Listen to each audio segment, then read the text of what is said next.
고린도전서 16장 13절부터 24절까지 말씀 다 찾으셨으면 아멘. 한 절씩 읽도록 하겠습니다. 깨어 믿음에 굳게 서서 남자답게 강건하라. 형제들아, 스데바나의 집은 곧 아가야의 첫 열매요 또 성도 섬기기로 작정한 줄을 너희가 아는지라. 내가 너희를 권하노니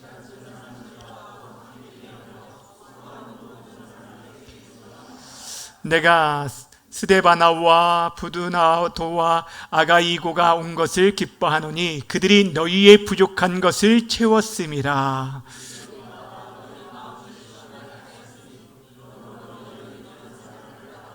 아시아의 교회들이 너희에게 무난하고 아굴라와 브리스가와 그 집에 있는 교회가 주 안에서 너희에게 간절히 무난하고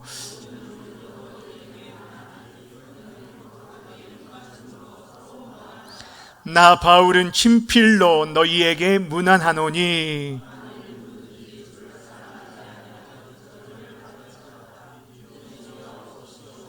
주 예수 그리스도의 은혜가 너희와 함께하고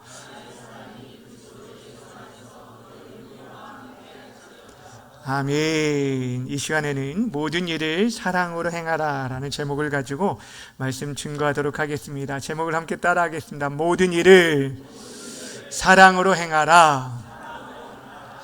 드디어 고린도전서 이제 마지막 시간입니다. 고린도 교회에는 사도 바울이 2차 전도 여행 가운데 1년 반 동안 고린도에 머물면서 세워진 교회입니다. 그 교회를 이제 떠나서 계속적인 전도 사역을 하는 중에 3차 전도 여행으로 에베소에 머물고 있을 때 이 사도 바울이 고린도 교회에 있는 성도들을 통하여서 고린도 교회 안에 있는 여러 가지 문제에 대해서 듣게 되었어요.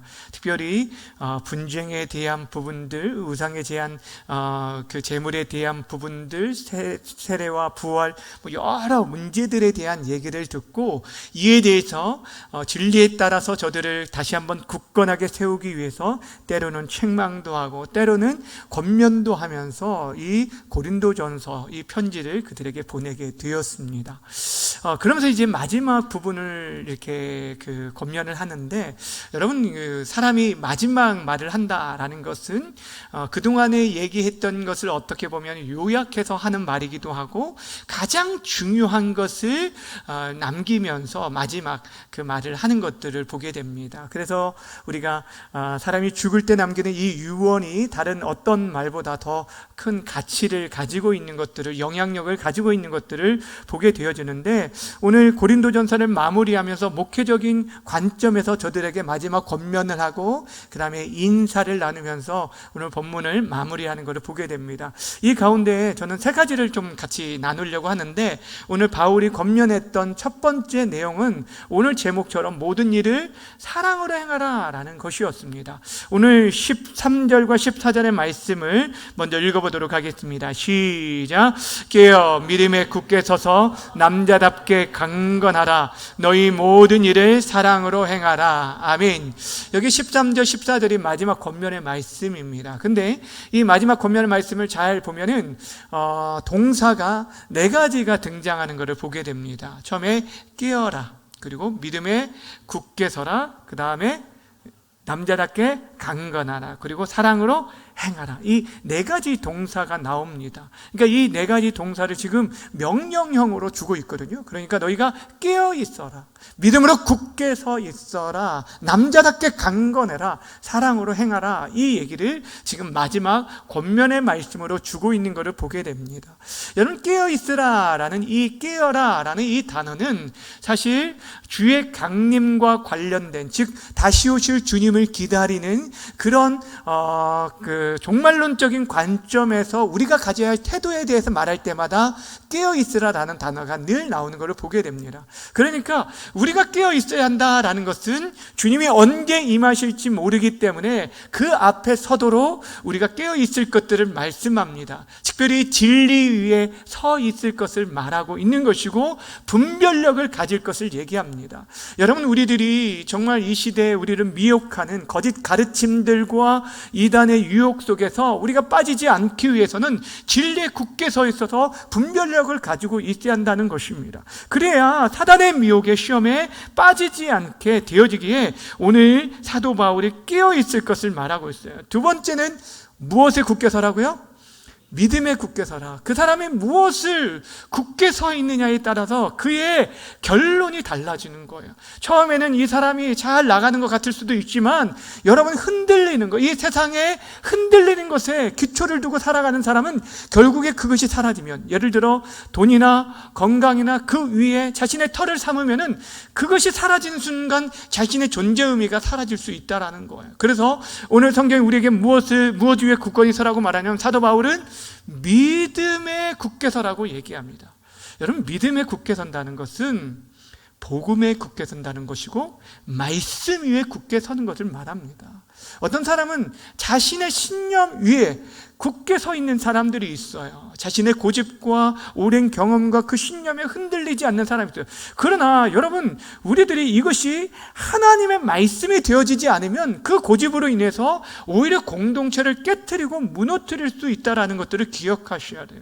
중요한 것은 우리가 믿음 위에 서 있는 것이 중요하다라는 것입니다. 여러분, 교회가 어떻게 시작이 되었습니까? 예수가 그리스도의 되심과 그분이 하나님의 아들 되심을 믿는 그 믿음 위에 세워졌다라는 거예요. 그러게 교회가 든든히 세워져 가려면은 교회된 한 사람 한 사람, 우리 성도들 한 사람 한 사람이 다른 어떤 것이 아니라 예수를 믿는 그 믿음 위에 굳건히 서 있어야 돼요. 한 사람 한 사람이 교회예요. 예수가 그리스도이심을, 주되심을 믿는 그 믿음에서 흔들리지 않아야 교회 전체 공동체가 그 어떤 세상의 세파 가운데서도, 어떤 사상 가운데서도, 어떤 사조 가운데서도 무너지지 않고 굳건히 세워줄 수 있게 되어주는 거예요. 우리가 주일마다 살펴봤던 말씀, 히브리서, 이제 그 믿음에 관련된 말씀이 지난주로 끝났는데, 여러분, 우리가 그 믿음의 결론으로 말할 때 그 믿음으로 우리가 끝까지 나아가기 위해서 어떻게 해야 한다고 했습니까? 이 믿음의 경주를 완주하기 위해서 누구를 바라보라고요? 믿음의 주요 온전케 하신 예수를 바라보라는 것. 여러분, 그러니까 우리가 복음 안에 살아간다는 것은 예수님과 함께하는 것이고 예수님을 바라보는 것이고 그분을 생각하는 거예요. 나의 모든 삶 속에 그 믿음 위에 서 있어야 우리가 흔들리지 않게 된다는 거예요. 그리고 세 번째 말하는 것은 남자답게 뭐라고요? 강건하라. 여러분, 이거는 이제 전쟁 용어인데, 이 전투에 나아가면 물러서지 않고 끝까지 용기를 다해서 싸울 것을 얘기하고 있는 거예요. 그만큼 우리를 두렵게 할 일들이 참 많다는 거예요. 그러니 물러서지 말고 그 어떤 위협 가운데서도 뒤로 물러나 침륜에 빠지는 자들이 아니라, 우리를 가르쳐 히브리서 기자가 뭐라고 하냐면, 너희는 뒤로 물러나 멸망하는 자들이 아니라, 침륜에 빠지는 자들이 아니라 오히려 다른 영혼을 구원하는 믿음을 가진 자라고 말이죠. 여러분, 우리가 그런 자들이 되어야 돼요. 우리가 그런 믿음으로 서 있어야 돼요. 남자답게 강건하다는 건 바로 여기 말하는 것이 바로 이것입니다. 그런데 여러분, 깨어있는 것도 중요하죠. 믿음으로 굳게 서 있는 것도 중요하죠. 그리고 우리가 물러서지 않고 끝까지 이 일들을 용기 있게 감당하는 그런 영적 군사로서 살아가는 것도 중요한데, 이 모든 것들에 사랑이 없으면 그 공동체가 온전히 설 수 없다는 거예요. 그러니까 여러분, 교회 공동체는 사실 믿음으로 세워지지만, 믿음 안에 세워지지만, 그 믿음으로 계속적으로 그 교회의 사역들을 감당하기 위해서 윤활유같이 필요한 게 뭐냐면 바로 사랑이에요. 여러분, 기계가 아무리 좋아도요, 그것이 윤활유가 전혀 없으면 온전히 돌아가지 못합니다. 원활하게 돌아가지 못한다는 거예요. 삐그덕대고 소리가 나고 마찰이 생겨요. 교회 공동체 안에 그렇다는 거예요. 왜냐하면 믿음의 굳건히 서 있는데 그 눈이 늘 정죄의 눈이에요. 판단의 눈이에요. 그렇다 보면은 어떻게 될까요? 사람들 안에서 그 공동체가 세워질 수가 없어요. 종교의 눈으로 바라보기 때문에, 판단의 눈으로만 바라보기 때문에 나는 이렇게 하는데 저 사람은 그렇게 하지 못하는 거예요. 나는 열심히 참여하는데 저 사람은 왜 저러지 하면서 늘 그렇게 판단하면서 비교하다 보면 어떻게 될까요? 그 사람들, 그 공동체 안에 그 여러 가지 더 큰 문제들이 발생할 수 있다라는 것입니다. 여러분, 교회 봉사 섬기는 거, 여러분이 차량으로 또 안내로 또 식당에서 봉사하는 모든 일들, 그 모든 것들 사랑으로 해야 한다는 거. 그렇지 않으면 자기가 나타나게 돼요. 자기가 드러나게 되어지고요. 제가 예전에, 지금 저희 교회는 아닙니다. 제가 예전에 사역할 때 제가 이제 그 행정 그러니까 그 선임 부목사를 할 때 어떤 자료를 만드는데 명단을 쭉 작성했는데 그 800장 되는 이제 저희가 이제 주보를 800장 뽑는데 800장을 싹 다시 이렇게 다시 이렇게 찍어야 하는 일들이 있었는데 어떤 얘기였냐면 그 어떤 장로님의 이름이 빠졌어요. 예, 어떤 이제 중요한 명단에 빠졌어요. 그래가지고 그걸 저희는 몰랐는데 그 장로님이 보시고 다 해가지고 그래가지고 그냥 막 그 작업을 다시 하는 일들이 있었어요. 근데 이런 일들이 사실 참 많이 있습니다. 참 많이 있습니다. 근데 어떤 때는 이게 참 그렇게 중요할까라는 그런 생각도 들지만 사실 제가 요즘 이제 그런 생각이 들어요. 내 이름이 만약 빠졌으면 나도 그렇지 않았을까라는 그런 생각이 한번 들어요. 그러니까 그만큼 우리들은요, 하나님 앞에 집중하기보다 하나님이 높아지기보다 우리를 드러내려고 할 때가 많이 있어요. 근데 사랑이 있으면 그것들을요 덮어줘요. 그 사람이 허물들을 덮어줘요. 그런데 만약에 사랑이 없으면 어떻게 되냐면 그 모든 것들이 작은 것 하나까지 다 불만이 되어지고 그것이 가시가 되어지고 공동체를 깨트리는 일들이 있다라는 것입니다. 사실 고린도 교회 성도들은 모든 것들이 풍족한 가운데 있었지만 그들 안에 문제가 되었던 것은 바로 이 사랑이 없었기 때문이에요. 여러분 생각해 보세요. 그들 안에 분당이 일어났던 이유가 무엇이었을까요? 바로 사랑이 없었기 때문입니다. 지도자인 사도 바울을 향한 교만한 태도로 그를 무시하고 업신여겼던 이유, 그들 안에 사랑이 없었기 때문이에요. 성도들 안에서 그들이 법정에 고소한 일들, 왜 그랬을까요? 사랑이 없었다니까요. 지식인들은 우상의 음식을 먹으면서 믿음이 약한 자들이 시험 들게 했던 것, 그들은 그것이 다 사랑이 없었기 때문이고, 성만찬 때 가난한 자들을 그들을 위해서 남겨두지 아니하고 부한 자들이 이미 다 먹어버린 것, 이 모든 것들이 사랑이 없기 때문에 빚어진 일이라는 거예요. 그러니까 여러분, 이 사랑이 없으면 아무것도 아니라는 거예요. 여러분, 왜 지금 사도 바울이 그 전에 고린도전서 13장에서 사랑에 대해서 그렇게 강조했는지를 기억해 보세요. 아무리 너희들이 천사와 같은 말을 한다 할지라도 너희가 사랑이 없으면 그 소리는 어떤 소리라는 거예요? 다른 사람을 살리는 소리가 아니라 위로하고 격려한 따뜻한 말 한마디로 인해서 그 영혼을 살릴 수도 있는데, 그렇지 않고 진짜 사랑이 없는 말, 이것이 아무리 100배 맞는 말이라고 할지라도 사랑이 없이 되어지는 그 충고는 오히려 울리는 꽹과리가 된다는, 시끄러운 소음이 될 수밖에 없다는 거예요. 나에게 엄청난 능력이 있어요. 그래서 산을 옮길 만한 믿음이 있다 할지라도 여러분, 사랑이 없으면 그것은 아무것도 아니라고 말하고, 내 몸을 구제해서 불사르게 내어준다 할지라도 사랑이 없으면 나에게 아무런 유익이 없다라고 성경이 말하고 있어요.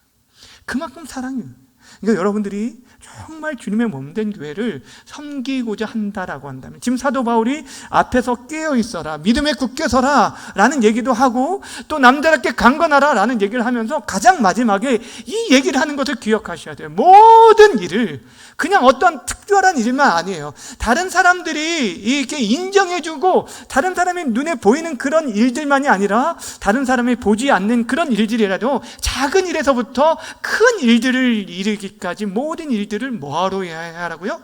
사랑을 하라는 거예요. 여러분, 내가 무너진 가운데 있다 할지라도요, 내가 실패한 가운데 있다 할지라도 그 일들을 감당할 만한 그런 것이 없는 것 같아요. 능력도 없어요. 나는 많은 사람들이 볼 때 저 사람은 자격이 없다라고 생각할지 모르지만, 그가 예수님을 향한 진짜 뜨거운 사랑이 있으면 다시금 그 모든 사역을 회복할 수 있어요. 사도 베드로를 보세요. 그가 예수님을 3번씩이나 모른다고 하였을 때 부활하신 예수님께서 친히 그를 찾아가셨어요.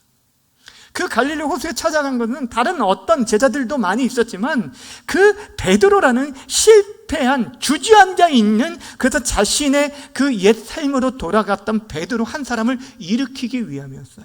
그게 물어봤어요.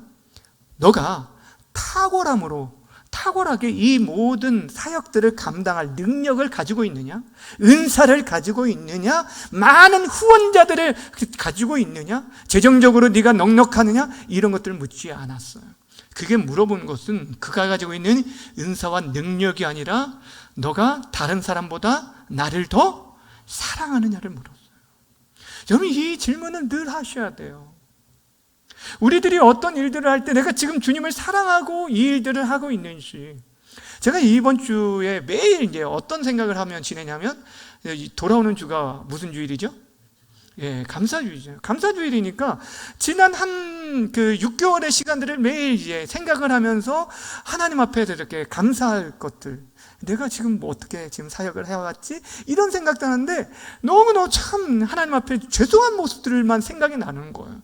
그런데도 불구하고 제 안에서 어떤 감사가 있었냐면, 나 같은 부족한 자를 그래도 하나님께서 포기치 않고 여기까지 아직까지 세워주셔서 말씀을 전하는 자로 세워주신 게 너무너무 죄송스러우면서도 감사하더라고요.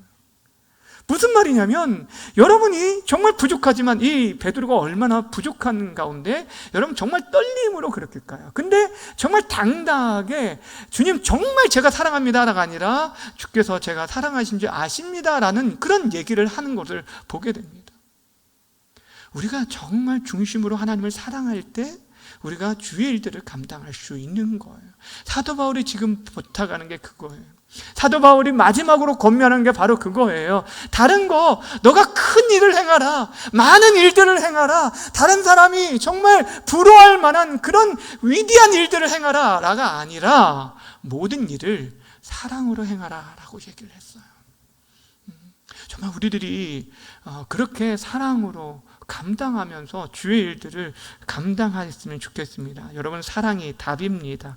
우리가 주의 모든 일들을 사랑으로 행할 때 교회는 점점 더욱 든든하게 세워질 것이고, 교회의 본질적인 사역을 우리가 감당하게 되어질 것이고, 무엇보다도 수많은 사람들을 그리스도께 인도하는 그런 생명의 통로로, 구원의 방주로 아름답게 쓰임받게 될 것입니다. 그 귀한 일에 사랑으로 섬기시는 저와 여러분을 통해 나타나게 되어지기를 주님의 이름으로 간절히 축원합니다. 두 번째, 사도 바울은 섬기는 귀한 일꾼들을 알아주고 그들에게 순종하라라고 얘기하고 있습니다. 오늘 그 권면의 말씀을 하면서 갑자기 스데바나의 집을 언급하는 것을 보게 되는데 15절과 16절을 함께 읽겠습니다. 시작. 형제들아, 스데바나의 집은 아가야의 첫 열매요 성도 섬기기로 작정한 줄을 너희가 아는시라. 내가 너희를 권하노니 이 같은 사람들과 또 함께 일하며 수고하는 모든 사람에게 순종하라. 여기 보시면 고린도 교회 성도 가운데 스데바나라는 그 집을 언급하고 있는 것을 보게 됩니다. 이에 대해서 스데바나 집을 소개하면서 뭐라고 말하냐면, 이들은 아가야의 첫 열매다라고 얘기하고 있어요. 여러분, 이 아가야라는 것은 우리나라식으로 말하면 이렇게 경기도 정도 이렇게 표현하면 될 것 같아요. 그러니까 지금 그리스 남부 지역, 지금의 그리스 남부 지역을 말하는데, 거기에는 이제 고린도, 아덴, 그리고 뭐 겐그리아 이런 도시들이 있죠. 그러니까 이제 아가야의 첫 열매다라면 그 지역, 경기도, 여기 평택시라고 하는데도 불구하고 그냥 아가야, 이 경기도의 첫 열매다 라고 얘기하는 걸 정도로 굉장히 중요한 사람이었다는 거예요. 그러니까 이 지역에, 고린도 교회에 복음을 증거하고 그것의 교회가 세워지는데 굉장히 중추적인 역할을 감당했던 사람이 바로 이 스데바나였다는 것입니다. 사도 바울이 이미 1장에서 자신이 세례를 준 사람에 대해서 몇 명 되지 않는다라는 얘기를 했잖아요. 그때 언급했던 몇 명 중에 한 사람이 바로 이 스데바나였습니다. 그러니까 자신의 그 아가야 지역에서 처음으로 회심하여 예수님을 믿게 된 사람이라고 생각을 하시면 됩니다.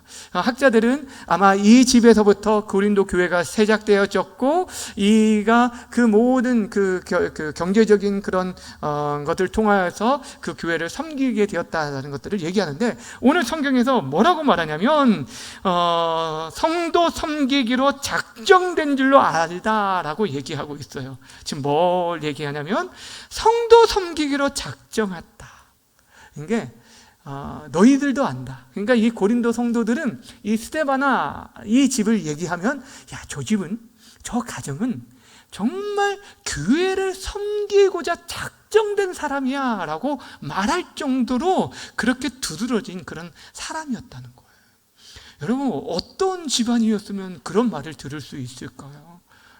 아마 정말 대대로 그 고린도 교회가 처음 시작할 때부터 지금까지 한결같은 마음으로 섬겨왔던 그런 집이었던 것 같습니다. 여러분, 이 말을 섬겼다라고 한 것을 뭐라고 지금 새 번역에서는 번역했냐면 성도 섬기는 일에 온몸을 바친 가정이라고 소개하고 있어요. 몸을 바친 가정이다, 헌신된 가정이다 라고 말하고 있다라는 것입니다. 여러분, 이 말을 잘 주목해 보세요. 스데바나라는 한 사람만 얘기한 게 아니에요. 그의 집을 얘기하고 있어요. 그렇다면 그 집에 거하고 있는 누가 있을까요? 예, 모든 가족원들이 그렇게 함께 섬겼다는 거예요. 이것이 얼마나 큰 은혜인지. 온 가족이 이제 한 사람이 아니잖아요. 스데바나 한 사람이 아니라 그의 집이 그렇게 성도를 섬기기를 작정하였다는 것을 모든 성도들이 알아요.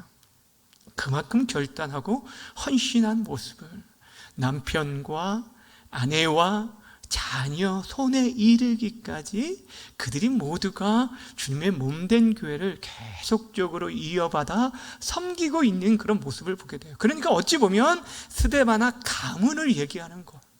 여러분, 그 가문들, 하나님을 경외하며 섬긴 가문들, 여러분 그 가문들이 얼마나 복되고 아름다운지. 하나님이요, 정말 그런 가문들을 계속적으로 이어가게 만드는 그런 은혜가 여러분들에게 있었으면 좋겠어요. 그래서 보통 우리가 믿음의 명문 가문이라고 말을 하잖아요. 그 미국의 부흥운동을 일으켰던 조나단 에드워즈 목사님이 있습니다. 여러분 잘 아실 것 같은데, 이 조나단 에드워즈 목사님, 게 한 나중에 그 역사학자들 가운데 굉장히 이게 흥미로운 그런 것을 하나 연구를 한 일이 있었어요. 그게 뭐냐면 이 조나단 에드워즈 목사님의 그 후손들이 어떻게 살고 있을까를 거의 몇백 년 동안의 연구를 쫙 그 후손들을 조사를 했고, 그 당시 같이 주일학교를 다녔지만 그 다음에 주일학교만 잠깐 다니다가 그 교회를 떠난 맥스 주크라는 사람이 있었는데, 그 사람의 가문도 쭉 연구를 해서 비교한 일이 있었어요. 그 비교를 여러분 보셨는지 모르겠는데, 아주 오래전에 나온 결과예요. 저도 아마 한 20년 전에 봤던 것 같아요. 근데 그걸 보면 이 맥스주큐라는 그 집안에는 사람도 많지도 않고, 대를 이었다가 많이 이렇게 그 가운데는 거린들, 또 감옥에 gat혔던 자들, 살인자들, 이런 자들이 굉장히, 그러니까 그런 자들이 굉장히 많은데 비해서 이 조나단 에드워즈 목사님 가문에는 목사가 40명, 그 장관이 몇 명, 부통령이 1명 하면서 그렇게 의사, 또 변호사, 이런 식으로 아주 쭉 명단이 기록된 것을 보았어요. 제가 보면서 그걸 느꼈어요. 하나님께서 정말 그 믿음으로 온전히 살아가는 그 가문들을 통하여서 계속적으로 그 일들을 이루어 가시고 있구나. 우리나라 언더우드 선교사님이 140여 년 전에 이 땅에 오셨을 때, 1886년 4월 5일에 이 땅에 처음 들어오셨잖아요. 근데 그의 후손에 이르기까지 지금 여러분이 한국 땅에 얼마나 많은 영향을 미치고 있는지, 4대, 5대까지 그러니까 여러분, 그 일들이 하나님께서 일하시는 거예요. 하나님께서 그런 가정, 지금 여기가 이 스데바나 가정이 바로 그런 가정인데, 이런 가정을 어떻게 하라고 하냐면 순종하라 라고 얘기하고 있다라는 것입니다. 더 나아가서 교회의 그 문제를 위해서 애쓰고 수고한 자들의 그 수고를 알아달라라고 17절 18절에도 얘기합니다. 함께 읽겠습니다. 시작. 내가 스데바나와 부두나도와 아가이고가 온 것을 기뻐하노니 그들이 너희의 부족한 것을 채웠음이라. 그들이 나와 너희의 마음을 시원하게 하였으니 그러므로 너희는 이런 사람들을 뭐하라? 알아줘라. 야, 저런 사람 좀 너희들이 알아줘라, 인정해줘라, 존귀하게 여기라는 거예요. 여기 나오는 3명의 이 사람들은 지금 어디에 있냐면 고린도 교회 성도들인데, 지금 그 고린도 교회의 문제들을 누구에게 알리기 위해서 온 사람들이냐면 바울에게 알리기 위해서 지금 에베소에 와 있는 사람들이에요. 그러니까 지금 이들 때문에 이 소식들을 들은 거예요. 그러니 여러분 얼마나 이들에게 대해서 감사할까요? 그러니까 이 사람들은 어찌 보면 그 공동체 안의 문제를 외면하지 않았어요. 공동체가 문제가 있다고 떠난 게 아니라 오히려 그 문제를 위해서 먼 거리에 있는, 지금 고린도에서 에베소까지는 굉장히 먼 거리인데 그 거리까지, 지금 여기는 소아시아고 여기는 유럽이잖아요. 그 소아시아에서 유럽까지, 유럽에서 소아시아까지 가서 지금 목회자에게 도움을 요청하고 이 문제를 가지고 그 앞에 나아간 거예요. 그러니까 그들로 인해서 너희가 이제 만족하게 되었다. 왜냐하면 이제 해답들을 얻게 되었다는 거죠. 그리고 그들 이 3명이 나와 너희의 마음을 시원케 했다라고 얘기합니다. 여러분, 지금 바울은 고린도 성도를 정말 보고 싶었고요. 그리고 그 사람들이 아니더라도 이미 고린도 교회의 여러 가지 어려움의 문제를 들었는데, 구체적으로 이 3사람이 당도함으로 말미암아 그 교회에 대한 문제를 정확하게 알게 되었고, 그래서 그들에게 적극적으로 권면을 할 수 있도록 이 편지를 통해서 권면할 수 있었다는 거예요. 그리고 그 성도들 또한 이제 이 편지를 받아들게 됐기 때문에 여러분, 그 일로 인해서 그들도 만족함을 누릴 수 있는, 그러니까 지금 이 고린도 전서가, 우리가 전서 후서가 있지만 제가 처음에 첫 시간에 얘기했지만 고린도 전서가 보내지기 전에 우리에게는 알려지지 않지만 지금 남겨지지 않은 고린도에 보낸 편지가 있었어요. 그리고 이게 2번째 보낸 거 있고 이런 식으로 되어 있었는데, 하여튼 간에 그렇게 편지를 왕래하면서 저들에게 그 기쁨이 되어지고 그 마음을 시원케 했다는 거예요. 그러니까 그 중간에 그 중간자의 역할들을 감당한 귀한 헌신자들이 있었다는 거예요. 사랑하는 여러분, 많은 문제와 갈등들이 있을 때 그 갈등들을 화해하고 풀어주는 그런 사람들, 이 사람들이 정말 필요합니다. 중보자라고 보통을 얘기하는데, 우리 주님께서 친히 우리의 중보자가 되셨지만 우리들에게도 그 일들을 감당하셔서 너희는 왕같은 제사장이요 거룩한 나라라고 얘기를 했습니다. 그러니까 왕같은 제사장의 역할이 죄인과 하나님과의 사이의 관계들을 화목케 하는 일들을 감당하는 거잖아요. 그런 것처럼 우리들이 그런 일들을 감당해야 돼요. 분열과 갈등이 있는 곳에 참된 평화와 하나됨과 일치를 가져올 수 있는 그런 믿음의 사람들, 그런 사람들, 그 묵묵히 헌신하는 그들을 알아주라는 거예요. 여러분, 그러니까 그 일들, 사실 이런 중요한 일들을 스데바나가 그렇게 감당을 했습니다. 어찌 보면 이런 마음을 시원케 하는 사람들이 참 이런 여름 날씨에 생각이 더 나죠. 네. 잠언 25장에 보면 뭐라고 말합니까? 충성된 사자는 그 주인의 어떻게 한다고요? 시원케 하는데, 언제 어떻게 비유하냐면 추수 때에 얼음 냉수와 같이 그 마음을 시원케 한다고요. 그러니까 추수할 때 그 얼음 냉수 생각해 보세요. 그 마음을 시원케 하는, 그러니까 충성된 사자가 그렇다는 거. 하나님 나라를 위해서 늘 헌신하는 그런 사람들의 모습들, 이런 사람들을 정말 존중해 주라는 거예요. 정말 잘 대접하고 순종하라는 거예요. 그들의 말에. 왜 이런 얘기를 또 했냐면, 고린도 교회 안에는 바울의 리더십을 인정하지 않는 사람들 가운데 자신들이 가지고 있는 지식을 더 자랑하면서 자신을 드러내기를 원했던 사람들이 있어요. 그런데 자신을 뽐내고 자랑하는 그런 사람들을 존중해야 할 게 아니라, 그들 말에 순종해야 할 게 아니라 정말 겸손히 섬기기로 작정하며, 또한 교회의 문제를 끌어안고 그 문제 해결을 위해서 애쓰고 수고하며 나아가는 그런 자들을 인정해주고, 그런 자들의 수고를 알아주고, 그들을 어떻게 하라는 거예요? 순종해서 그들의 말에 순종해주고 따르라는 거예요. 여러분, 교회가 세워지기까지 앞에서 애썼던 수많은 어르신들이 있잖아요.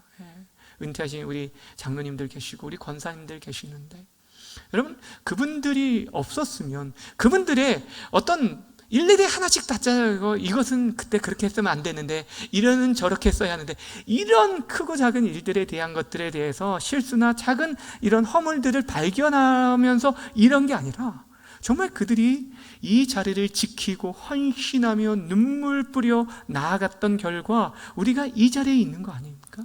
우리가 이렇게 예비할 수 있는 거 아닙니까? 그러니 그들의 수고를 인정해 달라는 거예요. 그리고 그들을 잘 섬기라는 거예요. 이것이 사도 바울이 부탁한 거예요. 우리들이 이 자리에 계신 분들이 다 우리 다 어르신들인데, 정말 정말 우리 교회 어르신들을 정말 잘 더 섬기고 그들의 수고를 인정해주고 알아주고, 그들의 말에 또 때로는 귀 기울여 순종하며 따를 수 있는 우리 모두가 되어지기를 주님의 이름으로 축원합니다. 저는 우리 교회 그 성도들 가운데 이렇게 헌신하는 분들이 참 많은 게 좀 감사해요. 그 겸손하게 묵묵히 섬기는 분들. 제가 지난번에 그 전도하는데 어떤 권사님이 그런 얘기를 하시더라고요. 이제 나이가 많으셔서 내가 전도하는 게 오히려 누가 되는 거 아닌가 모르겠다, 이런 식으로 얘기를 하시더라고요. 그래서 제가 결코 그렇지 않습니다. 사람들이 볼 때는 그렇게 여길 수도 있다. 왜냐하면 그들은 모르기 때문에 그럴 수 있어요. 근데 믿는 사람들도 그렇게 말할지도 몰라요. 근데 그렇게 말하는 사람 치고 실질적으로 전도 현장에 나아가서 전도하는 사람이 그렇게 말하는 경우는 절대 없어요. 절대 없어요. 네. 제가 예전에 섬겼던 교회의 한 권사님, 지금도 100세가 넘으셨는데 지금도 살아계시는데, 굉장히 그분은 정말 건강하셨어요. 92세 때까지 전도단을 하셨어요. 92세. 그러니까 그 정도로 건강하셨어요. 근데 100발이 되셨는데도 불구하고 그렇게 전도를 하셨는데, 저는 무슨 말씀을 드리려냐면, 하나님이 보실 때 정말 귀하다는 거예요. 그러니까 하나님의 마음을 시원케, 그러니까 사람은 때로는 그 헌신도와 수고를 다 알 수 있을까요? 몰라요. 앞에 있는 목사도 몰라줄 때가 많잖아요. 그래서 서운해가지고 막 어떤 때는 속상하고 또 상처받았다고 하시기도 하고, 그래서 목양칠 똑똑똑 두드려가지고 저 교회 못 나오겠다고 하신 분도 있었어요. 그런데 여러분, 목회자는 몰라줘도 우리 하나님을 아십니다. 우리 하나님께서는 그 수고와 그 헌신들을 귀하게 여긴다는 걸 알고, 여러분 더욱더 충성하시고 헌신하시는 우리 모든 성도님들 되어주시기를 주님의 이름으로 간절히 축원합니다. 마지막으로 한 가지 더 말씀드리면, 주의 오심을 기다리면서 주를 뜨겁게 사랑하라는 것을 말하고 있어요. 19절과 20절 말씀 함께 읽겠습니다. 시작.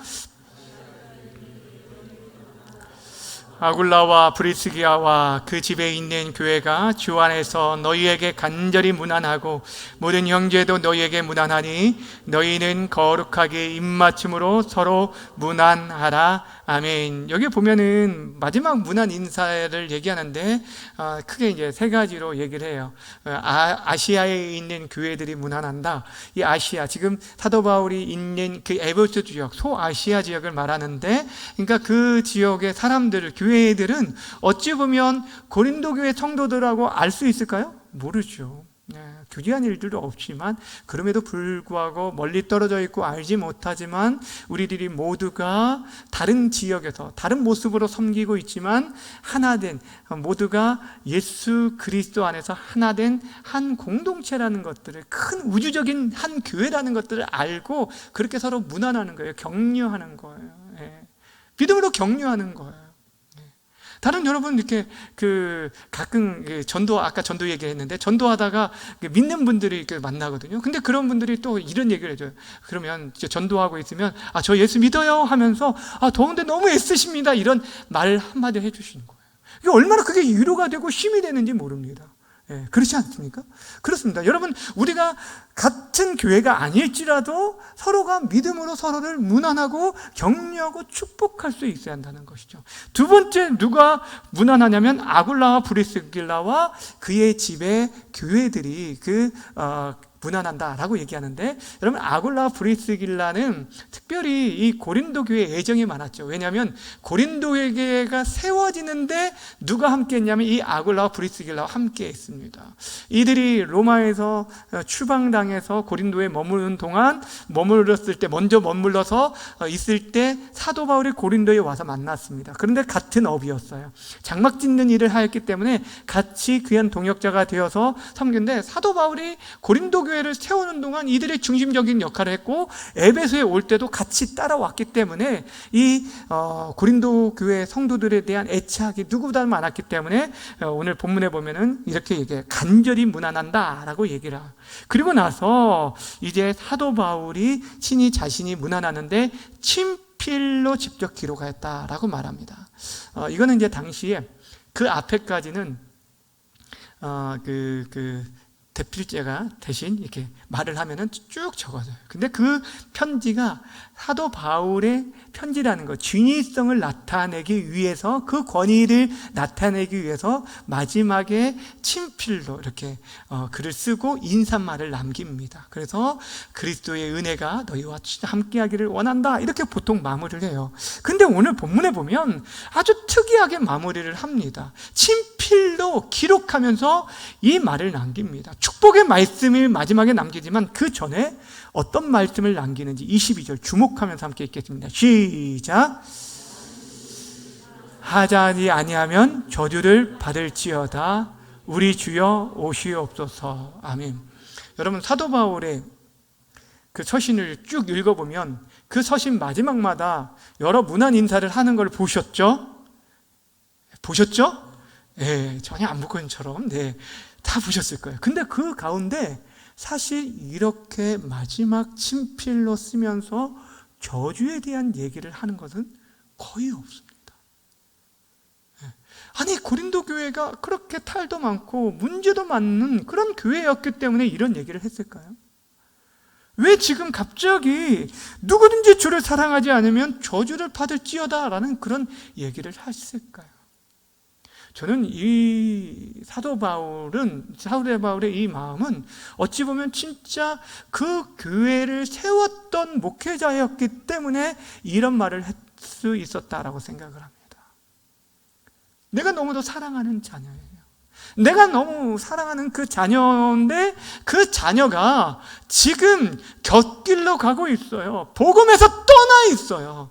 복음에서 떠나 있으니까 예수님을 사랑하지 않는 거죠. 믿음 안에 있지 않는 거예요. 그런데 그때 그 마음이 어떨까 한번 생각해 보세요. 여러분, 목회자가요, 죄송하지만 성도들 중에서 교회를 떠나기만 해도 그게 엄청 오래 남습니다. 그래서 너무너무 그게 견디기가 힘들어합니다. 한 명이든 두 명이든 그렇습니다. 그런데 여러분, 그게 아니라 그냥 교회를 다른 곳으로 옮겨도 그렇게 힘든데, 그게 아니라 그 사람이 예수님을 믿는 믿음에서 떠나버리면 여러분, 이 마음이 어떨까요?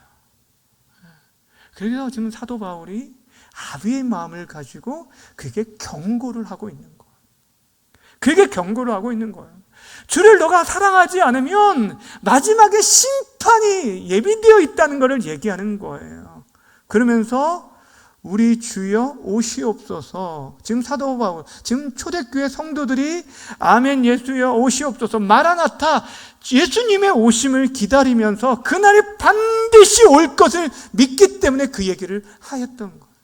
언제 올지는 몰라요. 그러나 그날이 반드시 올 것이기 때문에 개인적인 종말이든 우주적인 종말이든, 즉 모든 세상이 멸망하게 될, 그게 다시 말하면 예수님이 재림하실 우주적인 종말이든 내 개인적인 종말, 죽음이 오든 이 둘 중에 어떤 것이 오든지 간에 그 날에 서기 전에 우리가 예수님을 사랑하고 예수님을 믿어야 한다는 것을 얘기하고 있는 거예요.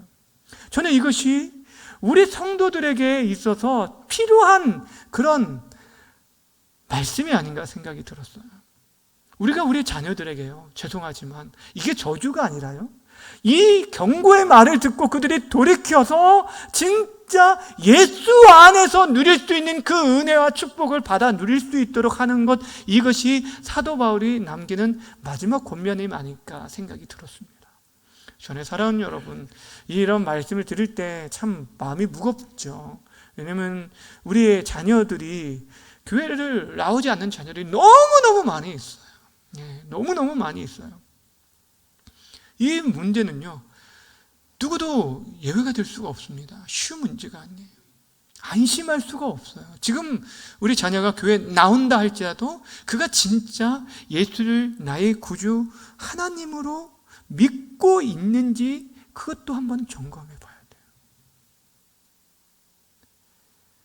그렇다면 저들에게 우리가 남겨줄 수 있는 게 무엇일까?